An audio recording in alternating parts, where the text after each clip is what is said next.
किस किस के घर में घर को साफ करने के ऊपर झगड़ा हो जाता है। ऐसे क्यों नहीं रखा, ये ठीक से क्यों नहीं रखा, तुम बस फेंकते जाओ, मैं ही उठाती जाऊं, यही मेरा काम है, मैं साफ करूं तुम गंदा करो, बस यही मेरा काम है। तो किस किस के घर के अंदर घर की सफाई के ऊपर झगड़ा होता है। वो हाथ उठा ना प्यार से एक बार जरा। अब आप सोचो, हम अपने आप को कहें हम घर की सफाई के लिए ही घर को क्या कर रहे हैं, क्योंकि हमने सफाई सिर्फ वो सोची जो इन आंखों से दिखाई देती है। अभी ये सोफ़ा ऐसे होना चाहिए, इस सोफ़े के वाइट कपड़े पे एक भी दाग नहीं होना चाहिए, ये टेबल सीधी होनी चाहिए, ये सफ़ेद टेबल है तो इस पे मिट्टी नहीं होनी चाहिए। ये सफाई हमको चाहिए और ये बहुत ज़रूरी है, ये सफाई हमको चाहिए। लेकिन इस सफाई के पीछे मन को मैला कर दिया, इस सफाई के पीछे दूसरे के मन को भी मैला कर दिया, और इस सफाई के पीछे झगड़ा करके घर की ऊर्जा को मैला कर दिया। तो उस सफाई का बोलो फायदा, बोलिए बोलिए, उस सफाई का अच्छे से बोलिए, उस सफाई का अच्छे से बोलो, उस सफाई का। इसका मतलब ये नहीं घर जाके चीज़ें जगह पे नहीं रखेंगे, घर जाके बोले इस सफाई का कोई फायदा नहीं है, नहीं, लेकिन उसको साफ रखने के लिए यहाँ मैला करना ये मेरा कर्तव्य नहीं है। अभी जैसे ये वाइट रंग का कपड़ा है, हमें जीवन कैसे जीना होता है कि सुबह अगर सफ़ेद रंग का कपड़ा पहना, वो रात तक जब हम वापस आए वो सफ़ेद रहना चाहिए। हो सकता है ऐसा, हो सकता है ऐसे? किस किस के पास सफ़ेद रंग के कपड़ा है, एक ड्रेस घर पे सफ़ेद रंग की? एक बार करके देखना, कल एक दिन के लिए करके देखना कि सुबह सफ़ेद पहना, सारा दिन काम किया, रसोई में गए, काम पे गए, दुकान पे गए, सड़क पे चल रहे हैं, ट्रैफिक में, और रात को घर आए, लेकिन पूरा दिन वो सफ़ेद सफ़ेद रहना चाहिए। उसके लिए सिर्फ क्या करना पड़ेगा, उसके लिए सारा दिन काम करते हुए सिर्फ क्या करना पड़ेगा, एक शब्द है, क्या करना पड़ेगा, ध्यान रखना पड़ेगा। क्या करना पड़ेगा, ध्यान रखना पड़ेगा। तो क्या हम सफ़ेद कपड़े का ध्यान नहीं रख सकते हैं? रख सकते हैं या नहीं रख सकते? रख सकते हैं। इसी तरह सफ़ेद मन, सफ़ेद मन मतलब शुद्ध पवित्र मन, वो सफ़ेद रंग का नहीं है, लेकिन वो शुद्ध पवित्र है। जीवन ऐसे जीना है, सब काम करना है, सबके साथ रहना है, सब कुछ करना है, इसके ऊपर दाग नहीं लगना चाहिए सारा दिन में। अच्छा, जो हमने ये सफ़ेद कपड़ा पहना उस पर दाग नहीं लगेगा, हम ध्यान रखेंगे, लेकिन फिर भी चलते फिरते इतने लोगों से मिलते कुछ करते, कभी पता ही नहीं चलता क्या लग गया वहाँ पर, तो दाग लग जाता है। अगर सफ़ेद कपड़े पे दाग लगता है तो हम तुरंत क्या करेंगे, बताइए, तुरंत क्या करेंगे? तुरंत रुककर साफ करेंगे। कौन कौन तुरंत रुककर उसको साफ करेगा? क्यों हम तुरंत रुककर उसको साफ करते हैं? क्योंकि वो सफ़ेद है। सफ़ेद पे छोटा भी लगा हुआ दाग तुरंत क्या होता है, दिखाई देता है, अच्छा नहीं लगता, तो हम तुरंत रुक कर उसको साफ करते हैं। ऐसे ही इसको साफ रखेंगे, सारा दिन सबके साथ रहेंगे, काम करेंगे, लेकिन इसको साफ रखेंगे। और अगर फिर भी सबके साथ व्यवहार करते हुए कोई बात हुई और दाग लगा, तो रुक कर तुरंत क्या करेंगे, रुक कर तुरंत क्या करेंगे, साफ करेंगे। अब ये देखते हैं कि दाग कौन से होते हैं और दूसरा उसको साफ कैसे करना है। घर जाइए और देखिए कि आपके घर में सबसे ज़्यादा गुस्सा कौन करता है, उसको सामने लेकर आइए। भले वो साथ वाली कुर्सी पर बैठे हों, लेकिन आप घर जाकर उनको देखिए। अभी घर में उनको देखिए, आपके अंदर ये सीन अभी रिकॉर्ड हो जाना चाहिए। इस सीन को ना यहाँ रिकॉर्ड करना पड़ता है। जब यहाँ रिकॉर्ड करते हैं तो उस टाइम वो प्ले होगा, वहाँ पर वो चलेगा। देखिए उसको, जैसे वो ऐसा कुछ करते हैं, बोलते हैं, शोर मचाते हैं, मुझे अपना गाना ऑन कर देना है। कौन सा गाना ऑन कर देना है? आप शांत स्वरूप आत्मा हो, आप शांत स्वरूप आत्मा हो।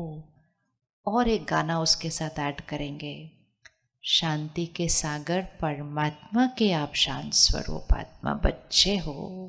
किसके बच्चे हो? शांति के सागर। ये 2 लाइन सिर्फ आज हम पक्की कर लेते हैं, ठीक है? 2 लाइन पक्की करते हैं। आप शांत स्वरूप आत्मा हो और आप शांति के सागर परमात्मा के बच्चे शांत स्वरूप आत्मा हो। कोई भी आज इसको करके देख ले, कोई भी करे और किसी के भी साथ करे, कोई भी करे किसी के भी साथ करे, सबसे पहले कौन शांत रहता है? हम। क्योंकि उनके गाने का असर हम पर नहीं पड़ा, हमने अपना गाना गाया। दोनों हाथ ऐसे रखें, इस पर उनको बिठाएं, इस पर खुद को रखें। वो अपना गाना गाएंगे। उनका गाना हो सकता है तुम बेकार हो, तुम ये हो, तुम वो हो, तुमसे एक काम ठीक नहीं होता, वो गुस्से का गाना चल रहा है। जब हम ध्यान नहीं रखते तो उनके गाने का असर हम पर पड़ जाता है और हम भी ऐसा कुछ बोलना शुरू कर देते हैं एंड बहुत जल्दी हम दोनों का गाना वैसा वाला ही चल रहा होता है। और क्योंकि हम चाहते हैं वो मेरा गाना सुने, मैं उनका ना सुनूं, हम और ज़ोर से बोलते हैं, फिर वो और ज़ोर से बोलते हैं, फिर हम और ज़ोर से बोलते हैं। इसीलिए हमने अपना गाना शब्दों में नहीं गाना है, हमने अपना गाना सोच में गाना है कि तुम शांत स्वरूप आत्मा हो, तुम शांति के सागर के बच्चे शांत स्वरूप आत्मा हो। इतना गाना गा सकते? कौन करेगा? हाथ उठाओ। कोई भी इसको करके देखे, कभी भी करके देखे और किसी के साथ भी करके देख ले। आत्मा जब बोलती है और वो जो संकल्प दूसरी आत्मा तक पहुंचता है, वो डायरेक्ट जाकर उस आत्मा को हिट करता है। यहाँ से बोले हुए शब्द यहाँ तक ही पहुँचते हैं, लेकिन यहाँ से बोले हुए सीधा वहाँ तक जाते हैं और वो आत्मा धीरे धीरे शांत होने लग जाएगी। कर ले, ये एक प्रयोग करके देख ले। एक ये, हाँ, तैयार है करने के लिए? सभी हाथ उठाओ, ये वाला करेंगे पक्का? सिर्फ क्या याद रखना है? उनका गाना नहीं गाना। किसका गाना गाना? अपना गाना गाना। परमात्मा कहते हैं अपना कर्तव्य याद रखो। क्या कर्तव्य है हमारा? आग बुझाने वाले। और हमारा कर्तव्य क्या है? घर को स्वर्ग बनाने वाले। जैसे हर एक का कर्तव्य होता है, किसी का कर्तव्य होता है घर के लिए धन कमाना, किसी का कर्तव्य होता है घर को संभालना, किसी का कर्तव्य होता है घर को साफ रखना। ऐसे ही मुझ आत्मा का आज से कर्तव्य है घर को स्वर्ग बनाना, है ना? कर्तव्य एक उठाना पड़ेगा ना, ये मेरी जिम्मेवारी है। मैं आत्मा अपनी जिम्मेवारी नहीं छोड़ सकती हूँ, मेरी जिम्मेवारी है घर को स्वर्ग बनाना। ठीक है, अब आप डिसाइड करो कि आपके घर में से कौन वो जिम्मेवारी उठाने के लिए तैयार है।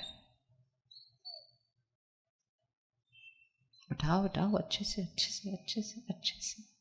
अब साथ वाला अगर आपके परिवार का है ना, उनको भी देखो और उनको बोलो आज से जो करना करो, मैं घर को स्वर्ग बनाने की जिम्मेवारी उठा रहा हूँ। तुम्हारा व्यवहार तुम्हारा, उसका हमारे ऊपर किसी पर असर नहीं पड़ेगा। घर को स्वर्ग बनाना बहुत आसान होता है, सिर्फ ध्यान ये रखना होता है एक के विकार की अग्नि दूसरे पर नहीं आनी चाहिए। दूसरे से पानी का छींटा उस पर जाना चाहिए, बहुत जल्दी आग बुझ जाती है। घर में समस्या तब आती है एक की अग्नि से दूसरा भी अपने आप को जलाता है और फिर बहुत जल्दी तीसरा भी जलाता है और बहुत जल्दी वो कलह कलेश मचना शुरू हो जाता है। तो उनको जब हम बोल रहे हैं ना कि आप शांत स्वरूप आत्मा हो, साथ साथ अपने लिए भी बोलना है पहले, मैं शांत स्वरूप आत्मा हूँ, मैं शांत स्वरूप आत्मा हूँ और शांति फैलाना ये मेरा संस्कार है। एक चीज़ हमेशा याद रखनी है, हम अपने परिवार में अपने रिश्तों को ना ऐसे देखते हैं, ये बच्चा है, ये मेरा पति है, ये मेरी पत्नी है, ये मेरा बच्चा है। ये ऐसे शब्दों से नहीं रिश्ते बनते हैं, वो तो है, हम हैं ही, लेकिन रिश्ते मजबूत बनाने के लिए ये याद रखना पड़ता है कि हर एक आत्मा है, हर एक आत्मा है, हर एक आत्मा है। और आत्मा भी कौन सी आत्मा? जो बहुत लंबी यात्रा करके आई है।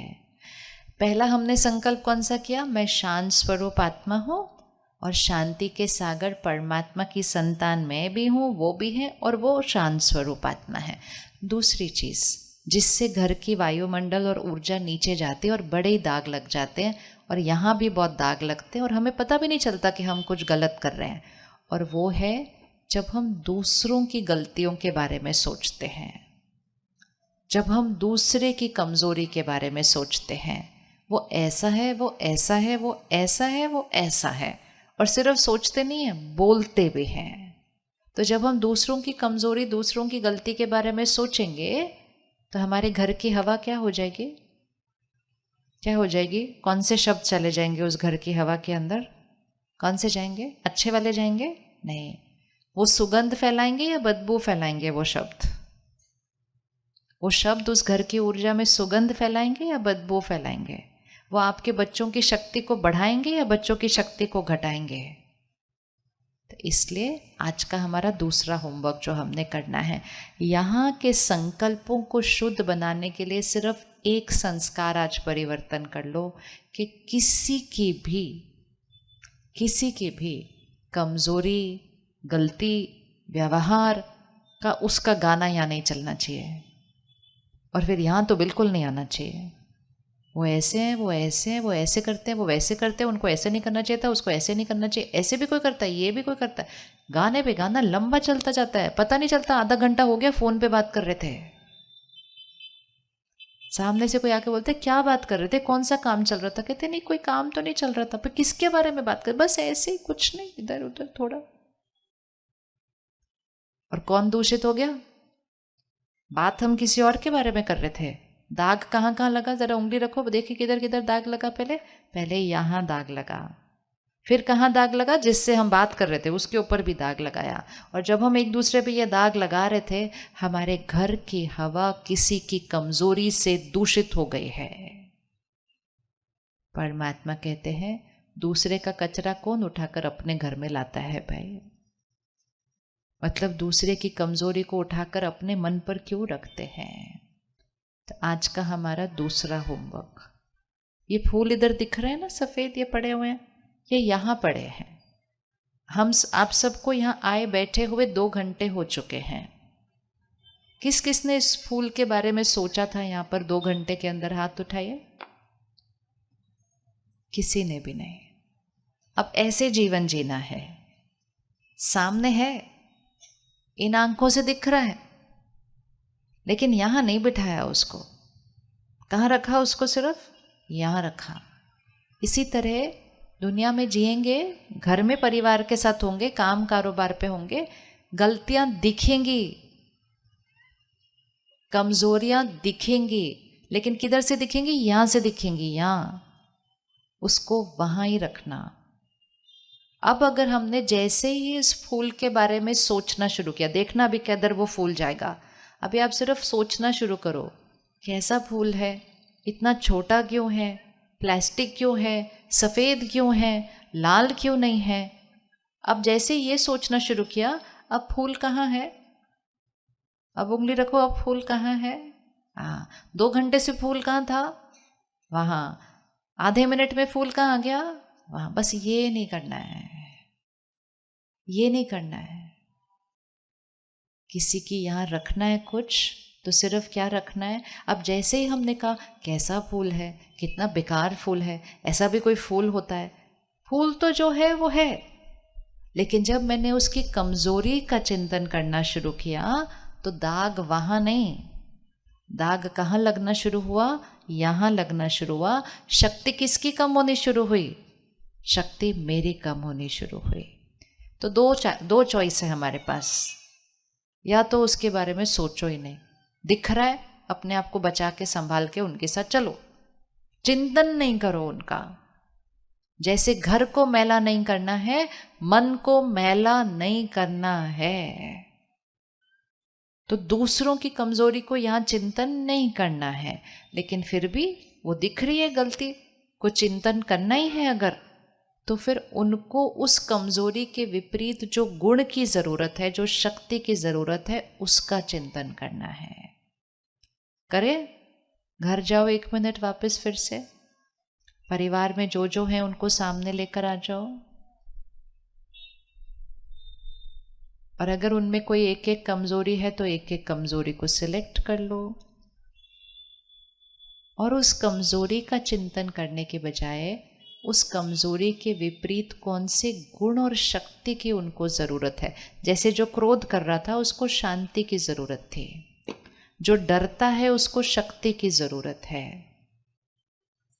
जो अपना काम ठीक से नहीं करता है उसको शक्ति की ज़रूरत है। ऐसे उनको कौन सी चीज की जरूरत है। अब क्या करना है, उनके लिए एक दुआ बनानी है। दुआ मतलब एक श्रेष्ठ संकल्प बनाना है जो उनके लिए एक आशीर्वाद बन जाएगी। तो अगर उनके अंदर कोई भी ऐसा संस्कार है तो उस कमजोरी का चिंतन नहीं करना। उनकी कमजोरी का चिंतन करने से कौन मैला होगा, मैं। फिर क्या होगा उसके बाद, यहाँ मैला होगा, यहाँ से वो कमजोरी की वाइब्रेशन घर में फैलेंगी, उन तक भी पहुंचेंगी। और जिनके पास पहले से ही दाग था और मेरे वो कमजोरी के वाइब्रेशन वहां जाएंगे तो उनका दाग क्या हो जाएगा, उनका दाग क्या हो जाएगा। ऐसे पकड़े, देखे क्या होता है। यहाँ पे एक दाग है, ठीक है, मैंने उस दाग का चिंतन किया, उसके बारे में सोचा, उसके बारे में किसी और से बात भी की, और ये करते करते मैंने वही दाग वाली वाइब्रेशन बनाई। तो इनका जो दाग था वो कम हो जाएगा, इनका जो दाग था वो वहीं रहेगा, या इनका जो दाग था वो और बढ़ जाएगा। क्या होगा, इनका दाग बढ़ेगा या घटेगा, बढ़ जाएगा। उसका जिम्मेवार कौन, हम। तो आज एक छोटा सा पुरुषार्थ करते हैं। हाँ, आज कितनी तारीख है, आज 18 तारीख है। नया साल शुरू होने में सिर्फ 40 दिन बचे, 40-42 दिन बचे हुए। सिर्फ 40 दिन का एक व्रत करते हैं कि चलो यहाँ नहीं भी अगर इमीडिएटली होता, यहाँ से हम किसी की कमजोरी का चिंतन नहीं करेंगे, तो वर्णन नहीं करेंगे, कम से कम बातें नहीं करेंगे बैठ के दूसरों की कमजोरी के बारे में। इतना कौन करने के लिए तैयार है। 40 दिन का व्रत लिखना पड़ेगा, रोज याद करना पड़ेगा, 1 घंटे में भूल जाएगा नहीं तो। ये हमारा सबसे कड़ा संस्कार है, और यही संस्कार हमारी शक्ति घटाता है, क्योंकि हमने इतने सारे लोगों के साथ रहना है, हर एक के संस्कार अलग हैं, हर एक को देखते देखते ये ऐसा क्यों करता है, ये ऐसा क्यों करता है, ये ऐसे क्यों करता है, ऐसे क्यों करता है। सबकी एक एक कमजोरी भी देख लो तो हम कमजोर हो जाते हैं। तो 40 दिन के लिए भले सोच में तो करेंगे, पर पहले शब्दों में ही ध्यान रख लेते हैं कि हमारे घर में किसी की कमज़ोरी, किसी की गलती, बातें नहीं होंगी उसके बारे में। हम उनको एक दुआ देंगे, एक संकल्प उनके लिए अच्छा रखेंगे, और फुल स्टॉप, बोलेंगे नहीं उसके बारे में। आपको पता ही नहीं चलेगा क्यों, लेकिन 40 दिन के अंदर आपकी शक्ति बढ़ी हुई होगी, क्योंकि आपने किसी की कमज़ोरी के बारे में बातें नहीं की हैं। रेडी करने के लिए कौन कौन रेडी है करने के लिए। आपको पता है कमज़ोरी उनकी है, गलती उनकी है, लेकिन जब हम उसके बारे में सोचते हैं और बोलते हैं तो गलत कर्म किसका बन जाता है, गलत कर्म किसका बन जाता है, गलत कर्म बन जाता है मेरा, और मेरा कर्म मेरा भाग्य बनाता है। तो गलती उनकी, लेकिन उनकी गलती के बारे में बात करके सिर्फ मेरा गलत कर्म बन जाता है और मेरा भाग्य अफेक्ट होना शुरू हो जाता है, क्योंकि मेरी शक्ति घटती जाती है। और सबसे इम्पोर्टेंट याद रखो, घर के वातावरण की शक्ति घटती जाती है, मन की खुशी घटती जाती है, दूसरे के मन की खुशी घटती जाती है, और रिश्तों में दरार आनी शुरू हो जाती है, सिर्फ क्योंकि मैं किसी और की कमजोरी और गलती का वर्णन कर रही हूं। मेरा घर दूषित होता है। बार बार अपने को याद दिलाना, ऐसी बातें करने से मेरा घर दूषित होता है। एक दिन सिर्फ चेक करो फोन पे लोगों के साथ किसके बारे में बात करते हैं। अच्छी अच्छी बातें करेंगे ना तो 1-2 मिनट के बाद फोन पूरा हो जाएगा।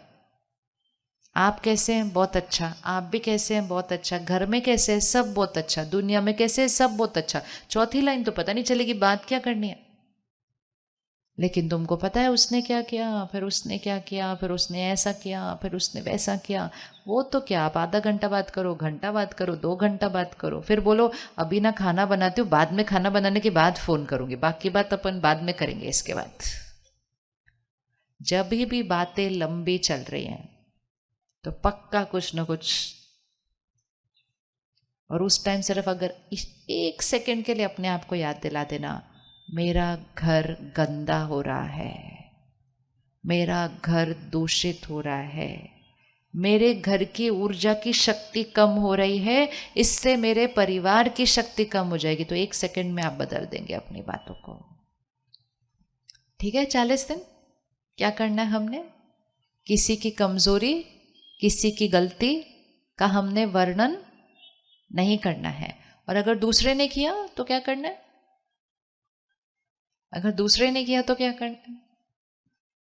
सुनना है ऐसे हूँ ऐसे करेंगे, सुनते जाएंगे ऐसे नहीं। अगर हम सुनते जाएंगे, वो सुनाते जाएंगे, और हमारा घर क्या होता जाएगा? मैला होता जाए। एक संस्कार भी अगर पकड़ लिया ना कि दूसरे की गलती का वर्णन नहीं करना है, दूसरे की कमजोरी का वर्णन नहीं करना है, अगर उनके बारे में कुछ बात करनी है तो उनको शक्ति देने वाला संकल्प करके बात करनी है, अगर इतना भी अभ्यास कर लिया ना, मन की शक्ति इधर बढ़ जाएगी। परमात्मा कहते हैं कोई आपको डांटे, कोई आपका अपमान करे, कोई आपको इंसल्ट करे, कोई आपके अपशब्द बोले, वो उसकी मनोस्थिति है। वो आत्मा उस समय अपने विकार के परवश है। आप उसको शुभ भावना दो, आप उसको दुआ दो, अर्थात आप उस अग्नि पर क्या करो? पानी डालो, क्योंकि आपका कर्तव्य है घर को स्वर्ग बनाने का।